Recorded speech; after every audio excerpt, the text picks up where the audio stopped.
오늘 어린이 주일이지만 좀 절기설교보다는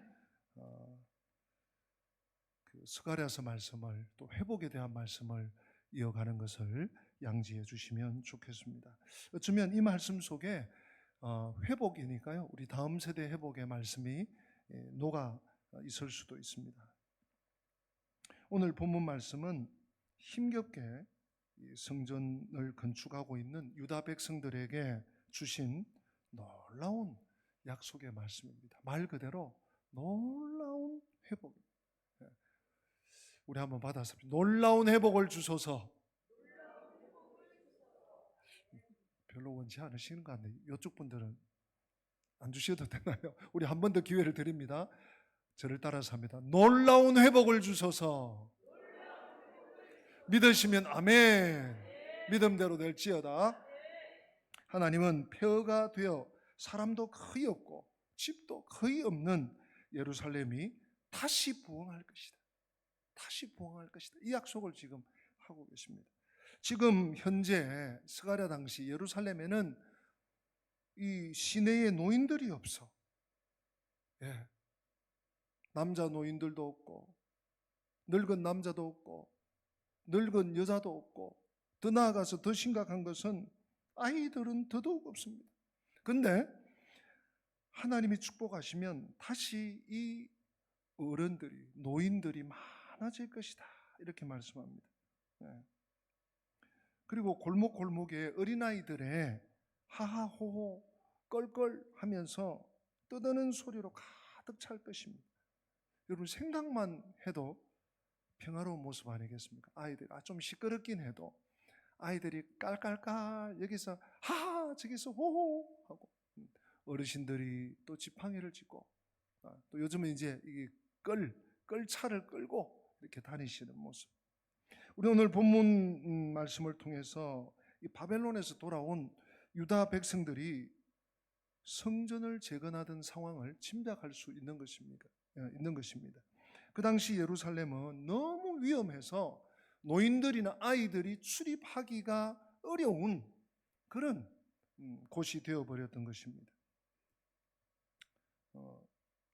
너무 위험해서. 이를테면 이 사람들이 살 수 있는 일반인들이 평민들이 살 수 있는 여건이 갖추어지지 않은 준전시 사태 같다. 지금 마치 저 팔레스타인 지역처럼 말이죠. 떠나라 떠나라 떠나라. 폭격한다. 언제 죽을지 모른다. 마치 지진이 나서 여진이 계속되어서 빨리 밖으로 나가라고 빨리 동네 밖으로 나가라고 하는 그런 모습이 지금 예루살렘의 모습인 것입니다. 그들이 하는 일들도 잘 풀리지 않았습니다. 다른 상황들도 전부 어렵고 힘들었습니다. 그런데 오늘 본문 말씀에 어느 순간부터 놀라운 일들이 일어나기 시작합니다. 예루살렘의 평화가 임하기 시작했습니다. 일들이 술술술술 그냥 막 풀리기 시작했습니다. 그런가 하면 수많은 사람들이 어디서부터 오는지 수많은 사람들이 모이기 시작했습니다. 그 전환점이 언제부터일까요?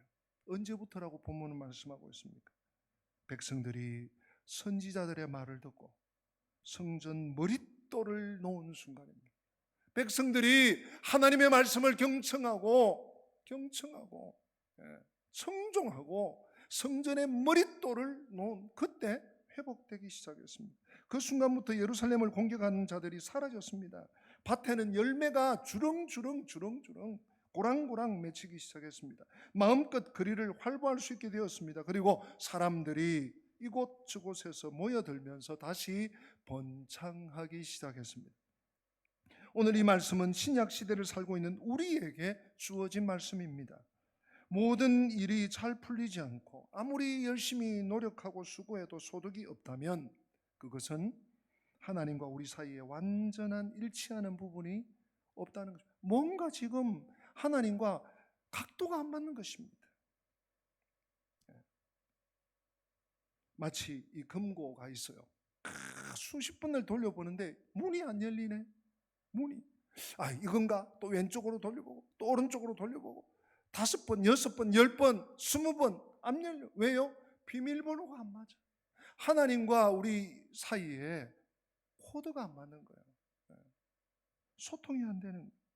지난주에도 소통 얘기를 제가 좀 했습니다만, 사랑하는 성도 여러분, 그럴 때는 어떻게 되겠습니까? 그럴 때는 하나님께 한 걸음 더 나아가서 버릴 것 버리고 결단할 것 결단할 필요가 있는 것입니다. 그러면 어느 순간부터 상상도 하지 않았는데 그저 이렇게 해야 될 것 같아서 했을 뿐인데 그 순간부터 일이 풀려나가기 시작하는 것을 경험하게 될 것입니다. 오늘날 우리는 하루하루 대단히 힘겹게 살아가고 있습니다. 경제적인 어려움뿐만 아닙니다. 정치적인 이 어수선함뿐만 아닙니다. 그렇게 노력하는데도 별 결실 없이 살아가고 있습니다. 그 이유가 무엇일까? 우리가 세상을 잘 몰라서 그럴까? 아니면 잘 적응하지 못해서 그럴까? 시대가 너무 빨리 변해서 그럴까? 그것은 우리의 생각입니다. 하나님의 진단은 달랐습니다. 하나님의 진단은 정반대입니다. 하나님께서는 우리가 신앙생활을 하기는 하는데 어딘가 나와 마음이 같지 않다. 나와 너의 마음이 완전히 다르다. 나의 관심과 너의 관심이 완전히 틀렸다. 그렇게 말씀하십니다. 하나님의 은혜가 100% 우리에게 전달되어야 하는데 중간에 새는 부분이 있다는 것입니다. 그래서 깨진 독에 물 붓기다 뭐 그런 말 우리 속담에 있지 않습니까? 독이 깨어졌는데 낮이고 밤이고 아침이고 10번이고 20번이고 양동이로 아무리 그 독에 물을 부어도 계속 새나가는 것이 무엇 때문입니까? 독에 금이 가서 그래요. 하나님 말씀하십니다. 한 걸음만 더 앞으로 나오거라. 한 걸음만, 많이도 아니다. 한 걸음, 한 발자국만. 이제 거의 다 왔다. 거의 다 왔다. 조금만 더 나오거라. 말씀하십니다. 여러분 오늘 그 음성 듣기를 소원합니다. 그 말씀에 따라 한 걸음만 더 나아가면 그때부터 우리를 사용하기 시작하십니다. 부흥의 역사가 놀라운 일들이 일어나기 시작할 것입니다. 오늘 본문 1절 2절 말씀을 제가 다시 한번 읽겠습니다. 만군의 여호와의 말씀이 임하여 이르시되 만군의 여호와가 이같이 말하노라. 내가 시온을 위하여 크게 질투하며 그를 위하여 크게 분노함으로 질투하노라. 성도 여러분, 질투하시는 하나님 어떻게 생각하십니까? 하나님 너무 가벼우신가? 아니, 하나님이 무슨 질투를 하셔? 하나님은 유다가 망하고 예루살렘이 이처럼 거대한 쓰레기장 같은 쓰레기 더미로 변한 것이 하나님의 질투 때문이라고 말씀하십니다. 유다가 망한 것은 유다 정치인들이 국제 정세를 잘 파악하지 못한 탓도 아니었고 군사력이 바벨론에 밀려서 힘이 없어서 바벨론에 멸망한 것도 아니었습니다. 유다는 하나님의 질투 때문에 망했다. 여러분 이해가 되십니까? 공감이 되십니까? 좀 이상하지 않습니까? 하나님은 유다 백성들을 사랑하셨습니다. 그러나 유다 백성들은 그 사랑, 하나님의 사랑을 배신하고 다른 신들이나 다른 나라를 더 의지했어요. 다른 신을 찾았어요. 어려움이 오면 하나님께 기도하기보다 다른 방법을 찾았어요. 이렇게 해볼까 저렇게 해볼까 여기 가볼까 저기 가볼까 이 사람에게 손을 벌려볼까. 하나님은 자신의 백성을 빼앗기는 것을 너무너무 싫어하셔요. 그래서 차라리 빼앗기기보다는 내 손으로 망하게 하겠다. 그것이 하나님의 본심입니다. 오늘날 우리가 하나님에 대해 크게 오해하고 있는 부분이 한 가지 있습니다. 그것이 무엇일까요? 하나님은 쉽게 나를 포기하시네. 하나님 나를 포기하신 것 같아. 여러분 어떻습니까? 그렇게 생각하고 살아가십니까? 그렇게 표현은 하지 않지만 발설은 하지 않지만 이거 뭐야? 또 이러시네. 우리가 하나님을 잊고 탈선하거나 죄를 지어도 가만히 계시니까 가만히 계시니까, 별일이 없으니까, 죄 지어도 바로 뭔 일이 없으니까 하나님도 나를 잊으셨나 보다. 하나님 어떻게 다 지금 70억이 넘게 살고 있는데 어떻게 다 알고 있겠어? 성도 여러분, 착각하지 마십시오. 절대로 그런 일은 없습니다. 절대 그렇지 않습니다. 하나님은 우리가 자발적으로 돌아올 때까지 기다리시느라 침묵하시는 것입니다. 절대 우리를 잊거나 포기해서 침묵하시는 것이 아닙니다. 하나님의 사랑은 우리가 이해하기 힘든 사랑입니다. 여러분, 하나님의 사랑을 구약 성경을 보세요. 요새 우리 사무엘에서 보는 무슨 이런 일이 생기나, 무슨 이런 해괴망측한 일이 하나님의 백성들에게 생기나 하는 일들이 수도 없이 구약 성경에 보면 예화들이 나옵니다. 하나님 사랑 우리가 이해할 수 없는 사랑이에요. 하나님을 다 안다고 생각하는 철저한 교만입니다. 철저한 혹은 착각입니다. 하나님 말씀하십니다. 나는 절대 너를 포기하거나 빼앗기지 않는다. 너를 빼앗기느니 차라리 내 손으로 치겠다 라고 말씀하시는 분이 하나님이시고, 그것이 하나님의 사랑인 줄 우리는 분명히 똑똑히 알아야 합니다. 하나님은 우리가 잘못된 방법으로 복 받도록 내버려 두시는 분이 아니십니다. 죄송하지만 세상 사람들은 뭘 해도 잘 되는데 믿는 우리는 뭘 해도 안 되네. 이거 하면 척거덕, 저거 하면 척거덕, 이렇게 막혀 저렇게 막혀, 이거 안 돼 저거 안 돼.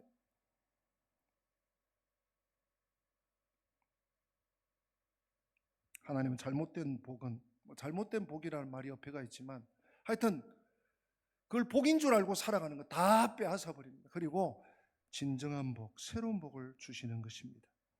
우리가 오늘 이 질투하신 하나님을 좀 상고할 텐데요. 첫 번째로 이 질투하신다는 이 표현을 상고할 텐데, 여러분 질투는 무엇입니까? 우리가 사용하고 있는 질투, 서로 사랑하는 이순간에 나타나는 감정 아니겠습니까? 이순간의 이 사랑은 무슨 사랑입니까? 소유하려고 하는 사랑입니다. 내가 상대방을 사랑하는 만큼 상대방도 나를 사랑해 주기를 원하는 거예요. 그것이 인간의 사랑입니다. 만일 내가 사랑하는 사람이 그만큼 나를 사랑하지 않고 다른 사람을 사랑하면 뭐가 생깁니까? 질투심이 생깁니다.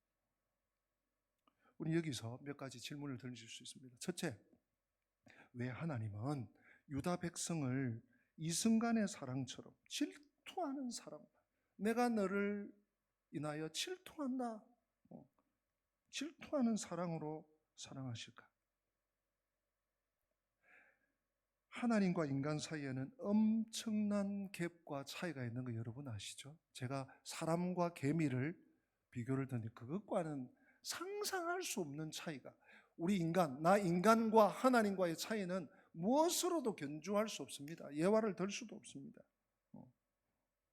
엄청난 차이가 있습니다. 그런데 서로 수준이 맞아야 뭐 질투를 하든지 말든지 할 것 아니겠습니까? 사실 하나님의 입장에서 사람을 그냥 내버려 두셔도 그만이고 포기하셔도 그만이에요. 왜 그런데 하나님께서 인간들처럼 이 수준 낮게 질투까지 하시면서 사랑하시는 것인가? 사실 요즘 인간 세상에서도요, 질투 글쎄요 뭐 있겠지만 요즘은 별로 이게 사라진 것 같아요. 혹은 약해진 것 같아요. 뭐 다른 것 때문에 그런지. 너 싫어? 그래, 그럼 네 갈 길로 가. 난 내 갈 길로 갈게. 이런 식이에요. 요즘 그 인간사에서는. 그런데 하나님은 왜 우리를 포기하지 못하실까요? 사실 하나님이 우리에 대해, 나에 대해 질투하신다는 것은 여러분 그거 아셔야 됩니다. 하나님이 한없이 비하라는 말 쓰는데요, 하나님이 한없이 자신을 비하하시는 거예요. 자신을 낮추시는 거예요. 무한히 낮추시는 표현인 동시에 우리를, 질투의 대상인 우리를 무한히 높여서 거의 하나님과 저 하늘 끝에 있고 우린 저 땅 속도 수십 킬로 밑에 있는 우리들을 밸런스를 맞추시는 거예요. 거의 대등한 존재로 대접하시는 표현이라고 볼 수 있습니다. 이 얼마나 놀라운 일입니까? 얼마나 큰 사랑입니까? 우리가 상상할 수 없는 일이죠.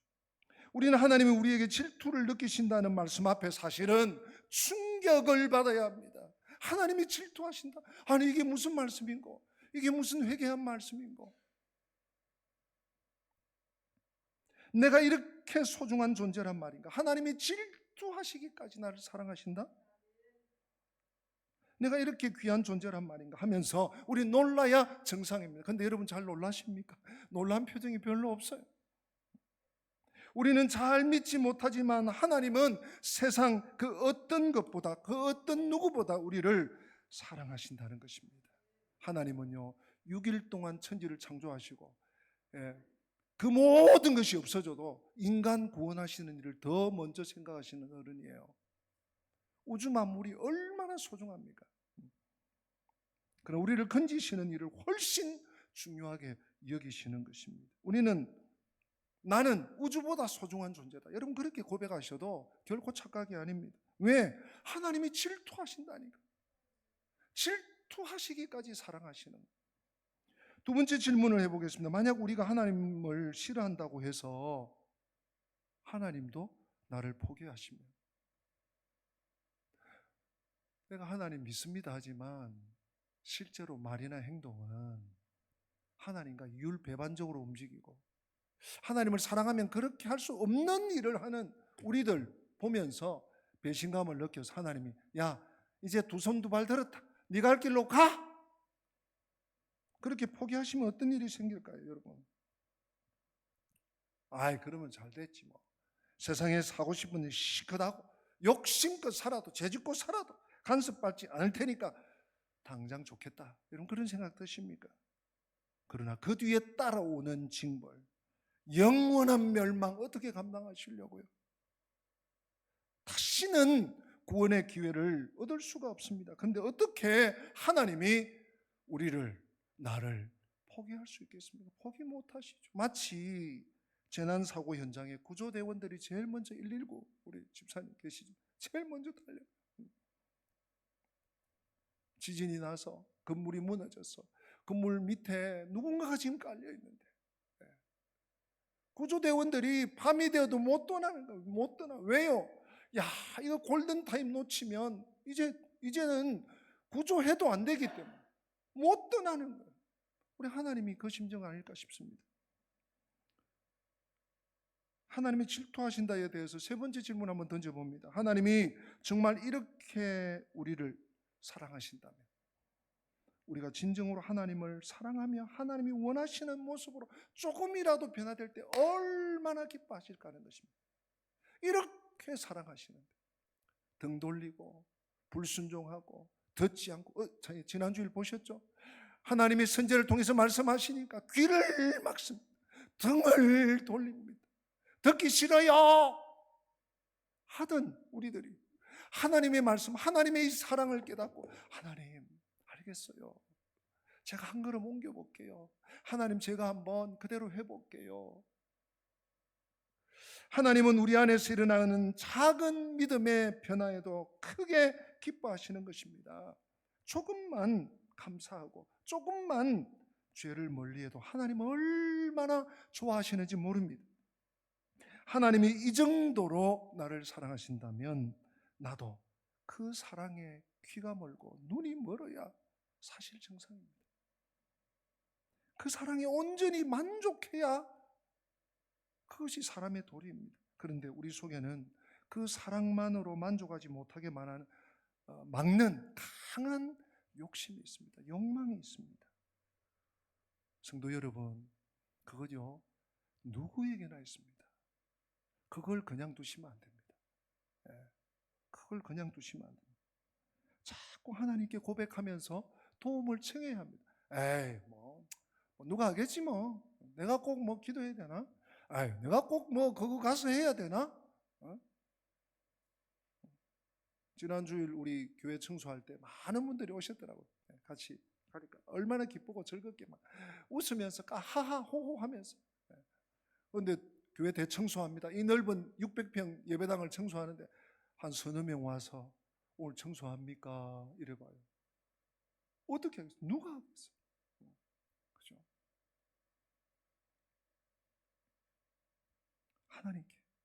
하나님께 자꾸 물어봐야 돼요. 하나님, 이 감사한 마음을 주님께서 좀 막아주십시오. 좀 도와주십시오. 정말 주님을 사랑할 수 있게, 주님의 은혜를 기억하고 감사할 수 있게, 내 입술에 거칠은 말이 아니라, 내 입술에 부정적인 말이 아니라 긍정적인 말, 감사의 말, 기쁨의 말, 축복의 말이 나올 수 있도록 도와주세요. 하나님 앞에 정직하게 말씀드려야 합니다. 이런 표현을 용서하십시오. 우리는 영적인 장애인들이기 때문에 마음먹은 대로 실천할 수가 없습니다. 우리는요, 이런 습성이 있습니다. 내가 듣고 싶은 것만 좀 듣고 싶은 거예요. 축복한다, 사랑한다, 너를 도와준다. 여러분, 신명기 23장인가요? 26장인가? 하나님께서 축복의 말씀을 주세요. 14절, 1절부터 14절까지. 저주의 말씀은요, 15절부터 4배가 넘게 주십니다. 너 이렇게 하지 않으면 이렇게 된다. 너 이거 안 하면 이렇게 된다. 징벌과 체벌을 하나님께서 훨씬 더 많이 말씀하세요. 근데 우리는 듣고 싶은 것만 듣는 거예요. 그래 놓고 하나님 왜 안 해주세요? 에이, 이제 그렇게 말하고 싶지도 않아. 우리는 마음먹은 대로 실천하기가 어렵습니다. 또한 교회에서 예배 드릴 때는 하나님의 그 사랑이 가장 중요하게 느껴져요. 야, 하나님 이렇게 사랑하시는구나. 나도 사랑해야지. 나도 순종해야지. 근데 삶의 자리에 딱 들어가면, 월요일 딱 시작하면, 내 책상에 딱 앉으면, 운전하고 딱 운전대에 앉으면 잘 됩니까?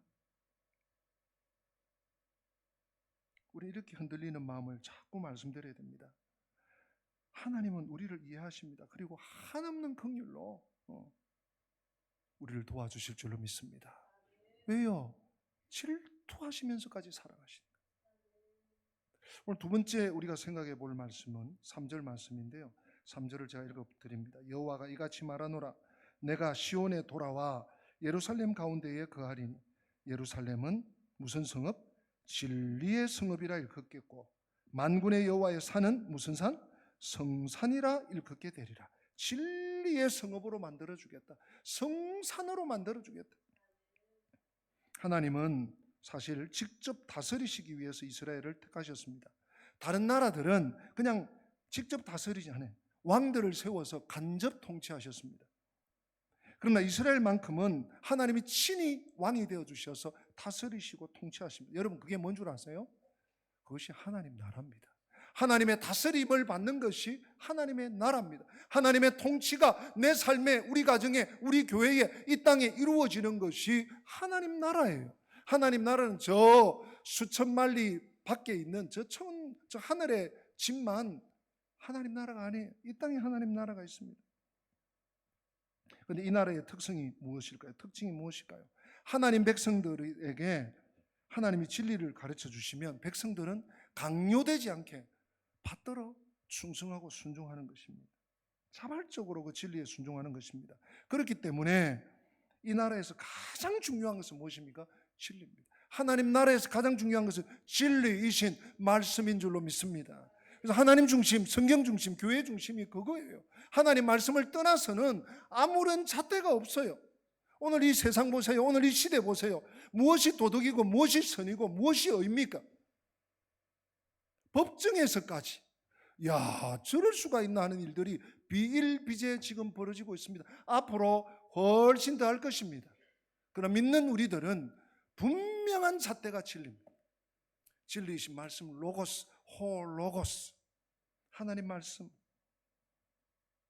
이 나라에서는 언제든지 진리를 들을 수 있어야만 합니다. 그래서 그리고 항상 진리가 차고 넘쳐야 합니다. 마치 시바 여왕이 솔로몬을 찾아서 지혜의 말을 들었던 것처럼 누구든지 예루살렘을 찾아오는 사람은 진리를 들을 수 있어야 합니다. 오늘날 누구든지 교회에 오면 진리의 말씀을 들을 수 있어야 됩니다. 들어야 합니다. 그러나 진리를 들을 수 있다고 해서 진리의 성읍이 되는 것은 아닌 것을 기억하셔야 합니다. 내가 진리를 듣는다고 진리의 성읍이네, 착각입니다. 온전한 진리의 성읍이 되려면 진리가 실천되어야만 합니다. 다른 곳에서는 볼 수 없는 놀라운 통치. 다른 데 가니까 이러던데, 다른 교회 가니까 이러던데, 어디 시에 가니까 이러던데, 청와대 가니까 청와대는 이제 아닌가요? 어디 가니까 이러던데, 그런 얘기 하시면 안 됩니다. 다른 곳에서 볼 수 없는 놀라운 통치, 하나님의 다스리심이 실현되어야 합니다. 그것이 진리의 성읍입니다. 외국인이라고 해서, 여성이라고 해서, 어리다고 해서, 가난하다고 해서 무시당하는 것 결코 없어야 합니다. 시온 백성들은 전부 형제와 자매로 살아야 됩니다. 아무도 사기당하거나 유린당하거나 무시당하거나 추격당하지 않아야 합니다. 오늘 여기 3절 본문에 나오는 시온이죠. 내가 시온에 돌아와 예루살렘 가운데 거하겠다. 그래서 진리의 성읍을 만들겠다는 이 시온이 여러분 문자적인 시온 아닙니다. 시오니즘 아니고요. 예루살렘 아닙니다. 그리스도의 교회. 앞으로 세워질 신약에 세워질 그리스도의 교회를 일컫고 가리키는 것입니다. 교회 안에서는 언제나 하나님의 진리가 넘쳐 흘러야 합니다. 누구나 놀라운 하나님 말씀을 들을 수 있어야 되고 그 진리의 말씀을 그대로 사는 사람들이 있어야 합니다. 그것이 진리의 성읍입니다. 그런데 문제는 내 안에, 우리 안에 진리를 사랑하는 마음보다 죄를 사랑하는 마음이 더 크다는 것입니다. 현실입니다. 하나님의 백성들의 가장 큰 적이 여러분 어디 있다고 보십니까? 이단 사이비 종파입니까? 네? 신천지입니까? 정부입니까? 공권력입니까? 아닙니다, 여러분. 우리의 가장 큰 적은 내 안에 있는 죄성입니다. 자기 속에 있습니다. 그래서 늘 기쁜 마음으로만 말씀을 들을 수가 없어요. 때로는 말씀대로 살지 못해서 괴로워하며 들어야 할 때도 있습니다. 귀를 막고 싶을 때도 있을 수 있습니다. 그렇다고 아예 진리를 떠날 수는 없습니다. 진리를 떠난 그리스도인은 물을 떠난 물고기가 됩니다. 하나님의 능력을 공급받지 못합니다. 숨 쉬지도 못합니다.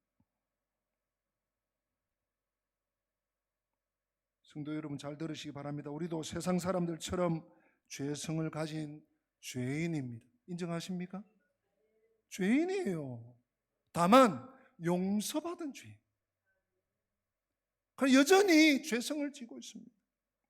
그러면서도 죄를 지적하고 죄와 싸우면서 살아야 하니 힘들 수밖에요. 힘들 수밖에. 내가 죄덩어리인데 죄를 죄라고 지적해야 되고 그렇게 하면 안 된다고 해야 되고. 성도 여러분, 설교자가 그렇습니다. 설교자가 완전합니까? 완성품입니까? 사도도 아니고 천사도 아니고 예수님도 아니고 여전히 죄덩어리예요. 그런데 죄를 죄라고 하나님 말씀대로 지적하고 그렇게 해서는 안 된다. 설교자가 예화예요. 설교자만 그러냐? 우리 성도의 위치가 그렇습니다. 마치 암에 걸린 의사가 자기 병도 치료해야 돼. 근데 자기 병을 치료받으면서 또 다른 암병 걸린 사람을 치료해 줘야 되듯이 성도의 위치가 바로 그리스도의 위치가 바로 그곳입니다. 4절 5절 말씀입니다. 만군의 여호와가 이같이 말하노라. 예루살렘 길거리에 늙은 남자들과 늙은 여자들이 다시 앉을 것이라. 다 나이가 많으므로 저마다 손에 지팡이를 잡을 것이요. 5절 같이 읽어볼까요? 그 성읍 거리에 소년과 소녀들이 가득하여 거기에서 뛰놀리라. 아멘. 여러분 이게 무슨 말씀입니까? 축복의 말씀입니까? 저주의 말씀입니까? 축복의 말씀이죠. 그 당시 예루살렘은 워낙 위험한 곳이었기 때문에 노인들과 아이들이 들어오지 못했던 것 같아요. 앞에 말씀드린 것처럼. 또는 힘든 포로 생활로 평균 수명이 줄어서 노인들이 많이 죽었거나 40세에 죽든지 50세에 죽든지 더 일찍 죽든지 혹은 오늘날 우리 시대처럼 출산율이 저조해서 일시적이지만 아이들 수가 줄어들었는지도 모르겠습니다. 여하튼 지금 예루살렘은 평온하지 못한 것만은 사실입니다. 사람들이 거의 없습니다. 젊은 사람들만 일부 모여서 뭐합니까? 성전 건축한다고 뚝딱뚝딱 하고 있습니다.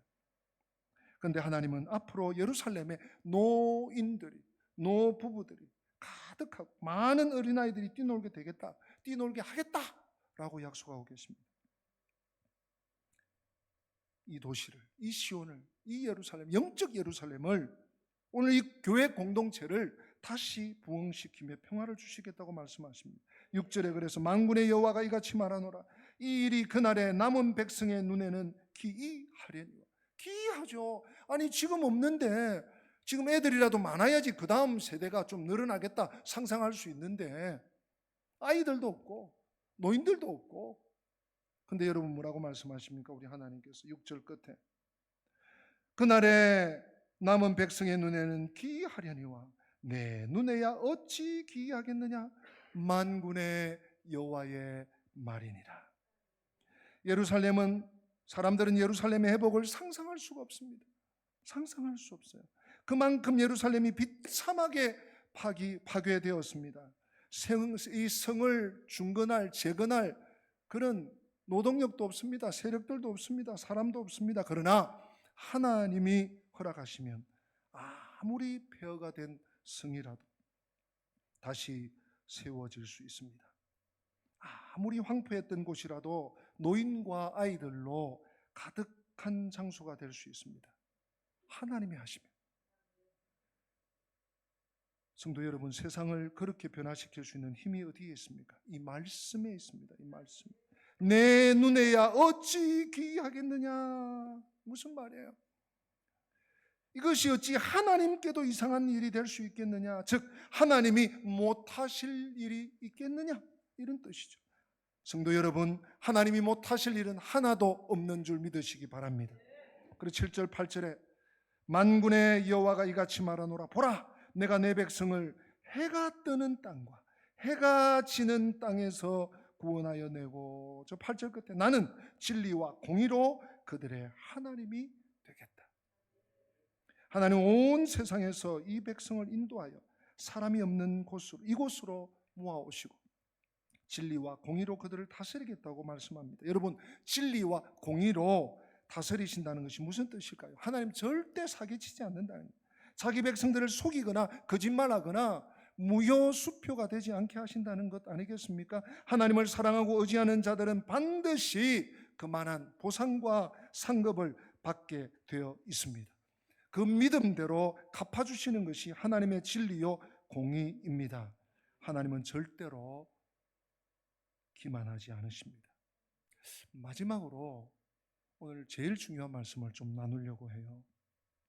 어떻게 이런 일이, 어떻게 이 놀라운 일이, 뭘 했기에?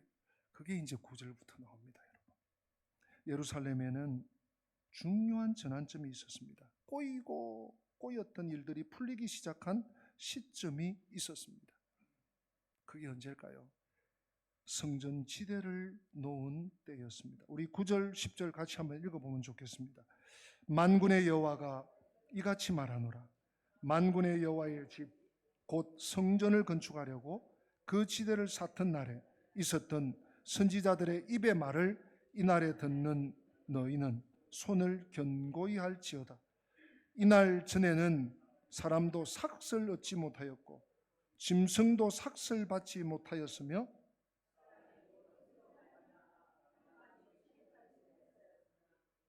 내가 모든 사람을 풀어 서로 치게 하였느니라. 아멘. 이 말씀을 우리 9절 10절 말씀을 통해서 볼 때 당시 유다 백성들이 성전을 재건할 당시에 삶의 이 기본적인 것조차도 보장받지 못했던 그런 어려운 형편에 처해 있음을 알게 됩니다. 이날 전에는 사람도 삭슬받지 못해, 짐승도 삭슬받지 못해. 여러분, 이게 무슨 말인가요? 이것은 단순히 일한 대가를 받지 못했다, 내가 열심히 일했는데 노동력 착취당했다, 이 말이 아니에요. 아무리 일해도 열매를 거두지 못했다는 뜻입니다. 얼마나 땅이 척박하고 기후가 좋지 못했든지 씨를 뿌리고 밭을 갈아도 다 말라 죽는 거예요. 얻을 것이 없습니다. 짐승들도 죽도록 일했지만 아무것도 입에 넣을 수가 없어요. 그리고 대적들이 어찌나 설치되는지 한시도 편할 틈이 없습니다. 주위에 도적대들도 몰려오고 사마리아 사람들도 몰려와서 괴롭힙니다. 게다가 유다 공동체 안에도 자기들끼리 서로 치고 받고 서로 욕하고 싸우고 난리가 아니에요. 미워하는 바람에 육체적으로나 정신적으로 너무 힘든 삶을 살아야만 했습니다. 그런데 그 고달픈 삶에 갑작스러운 전환점이 찾아왔습니다. 언제입니까? 너무 절망스럽고 그래서 떠나버리고 싶다. 떠나자. 이런 정말 좌절이 깊어질 때, 이런 심정이 굴뚝 같은데도 선지자들의 말씀을 듣고 성전지대를 놓았을 때 찾아온 것입니다. 사랑하는 성도 여러분, 상식적으로, 이치적으로, 합리적으로 생각하면 먹고 사는 일이나 생활의 안전조차 보장되지 않는 상태에서 성전을 짓는다? 성전 공사한다? 지금 내 밥벌이도 못하는데 성전에 가서 뭐 한다? 무리한 일입니다. 말도 안 되는 일입니다. 그러나 이 어려운 현실에도 불구하고 억지로라도 선지자들이 말씀하신 학계 선지자, 스가랴 선지자, 스룹바벨 지도자, 억지로라도 성전지대를 놓았을 때 갑자기 일이 풀리기 시작하는 거예요. 척척 대적들도 쳐들어오지 않습니다. 백성들도 서로 싸우지 않습니다. 밭에서 뭐가 푸른 게 올라오더니 자라고 또 계속 뻗더니 열매를 맺히기 시작합니다. 사랑하는 성도 여러분, 성전지대를 놓은 것은 분명한 의지의 표현이었습니다. 이제 우리는 하나님 중심으로 살겠다. 이제 나는 하나님 제일주의로 살겠다. 나는 하나님만 의지하고 살겠다. 이제 누가 뭐라고 하든지 그들의 소리 듣지 않고 어떤 어려움이 닥쳐오든지 반드시 성전을 건축하고 말겠다. 하나님의 뜻을 이루고 말겠다. 하나님 편에 서겠다. 라는 의지를 천명하자. 이 갑자기 모든 문제가 술술 풀리기 시작한 것입니다. 사랑하는 성도 여러분, 우리의 삶에도 이러한 전환점이 있어야 합니다. 아니, 우리의 삶에도 이런 전환점이 반드시 있습니다. 지금까지 꼬여있던 문제들이 실타래 풀리듯이 술술술술 풀려나가기 시작하는 시점이 있습니다. 여기서 우리가 반드시 알아야 할 사실이 무엇입니까? 하나님의 백성들은 무엇보다도 우선순위를 바로 잡아야 한다는 것입니다. 우선순위. 그 유명한 마태복음 6장 34절 3절. 너희는 먼저 그 나라와 그의 의를 구하라. 먼저입니다. 먼저. 우선순위. 하나님의 우선순위는요, 야, 너 할 거 다 하고 그 다음에 기도해라. 너 할 거 다 하고 그리고 시간 되면 나와서 예배도 해. 너 할 거 다 하고 너 돈 벌 거 다 벌고 그리고 헌금해. 그러지 않습니다. 너는 먼저 그의 나라와 그의 의를 구하라. 그리하면 이 모든 것을 너희에게 더하시리라. 눈앞의 현실과 상관없이 잘못된 우선순위를 바로잡고 하나님께 먼저 순종하고 먼저 헌신하기로 결단하면 이상하게도 그때부터 하나님이 함께 하심이 나타나기 시작할 것입니다. 아니, 이런 일이 일어났습니다. 우리가 아무리 하나님을 사랑하고 말씀대로 산다고 해도 거기서 한 걸음 더 나아가서 순종해야 할 일들이 있습니다. 포기해야 할 일이 있습니다. 그럼 뭘 그거 생명이라고 붙잡고 있습니까? 내가 하나님 믿습니다. 내가 하나님 사랑합니다. 내가 하나님 의지합니다. 그러나 이것만큼은 하는 거 있습니까? 놔야 합니다. 포기해야 합니다. 유다 백성들에게는 성전지대를 놓는 일이 그것이었을 줄 모릅니다. 그들이 성전지대를 놓은 것은 분명한 헌신의 표시였습니다. 아무리 상황이 어려워도 하나님이 기뻐하시는 일부터 하겠다. 결단의 표시였습니다. 바로 그때부터 기도의 응답이 나타나기 시작했습니다. 11절에 보십시오. 만군의 여호와의 말씀이니라. 이제는 내가 이 남은 백성을 대하기를 옛날과 같이 아니할 것인즉. 12절 같이 읽으십시다. 곧 평강의 씨앗을 얻을 것이라. 포도나무가 열매를 맺으며 땅이 산물을 내며 하늘은 이슬을 내리리니 내가 이 남은 백성으로 이 모든 것을 누리게 하리라. 누리게 하리라. 누리게 하신답니다. 오늘 무엇을 누리고 있습니까? 이처럼 우선순위를 바로잡으면 우리의 생활 주변에 근본적인 변화가 나타나기 시작합니다. 고생하지 않고 편안하게 추수합니다. 포도나무가 열매를 맺고 땅이 산물을 내고 하늘이 이슬을 내리는 일이 일어나기 시작할 것입니다. 하나님이 결론적으로 하시는 말씀이 오늘 13절 마지막 절 말씀, 우리 다 같이 읽어보십시다. 유다 족속아, 이스라엘 족속아, 너희가 이방인 가운데서 저주가 되었으나 이제는 내가 너희를 구원하여 너희가 복이 되게 하리니 두려워하지 말지니라. 손을 견고히 할지니라. 아멘. 지금까지 유다와 이스라엘은 저주의 대명사였습니다. 저 봐라, 하나님 거역하더니, 하나님, 우리 하나님, 우리를 축복하는 하나님, 여호와 하나님은 뭐 어쩌고 하더니 저렇게 됐네, 저 꼴이네. 저주의 대상이었습니다. 저주의 대명사였습니다. 세상에서 가장 재수 없는 사람들, 가장 불쌍한 사람들로 통했습니다. 그런데 이제는 축복의 대명사로 바뀔 것이다. 이제부터는 그들을 통해서 마음껏 세상을 축복하겠다. 이것이 무슨 축복입니까, 여러분? 아브라함의 축복입니다. 너로 복의 근원이 되게 하겠다. 사실은 복이 되게 하겠다는 것이 더 원어적인 의미입니다. 내가 너로 복이 되게 하겠다. 복의 통로가 되게 하겠다. 그야말로 놀라운 회복입니다.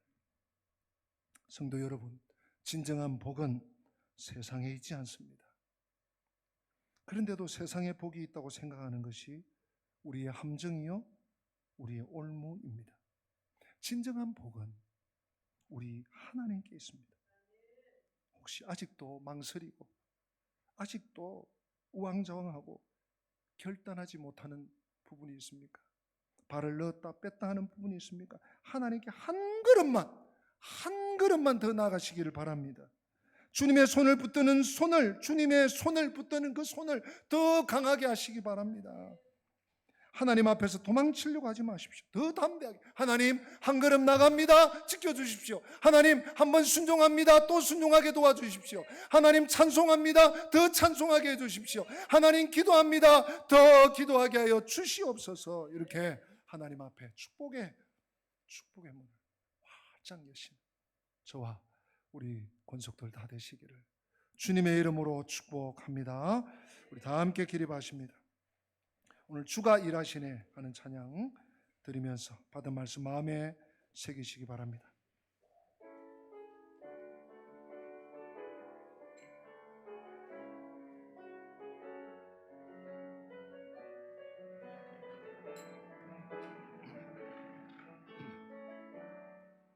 날이 저물어 갈 때 빈들에서 걸을 때 그때가 하나님의 때, 내 힘으로 안 될 때, 빈손으로 걸을 때, 내가 고백해 여호와 이래. 주가 일하시네, 주가 일하시네, 주가 일하시네, 주께 아끼지 않는 자에게 주가 일하시네, 주가 일하시네, 신뢰하며 걷는 자에게. 우리 모인 이곳에 주님 함께 계시네, 누리네 아버지 은혜.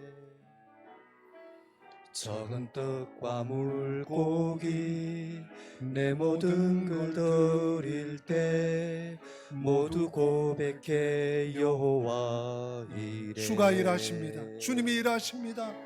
주가 일하시네. 아멘. 주가 일하시네.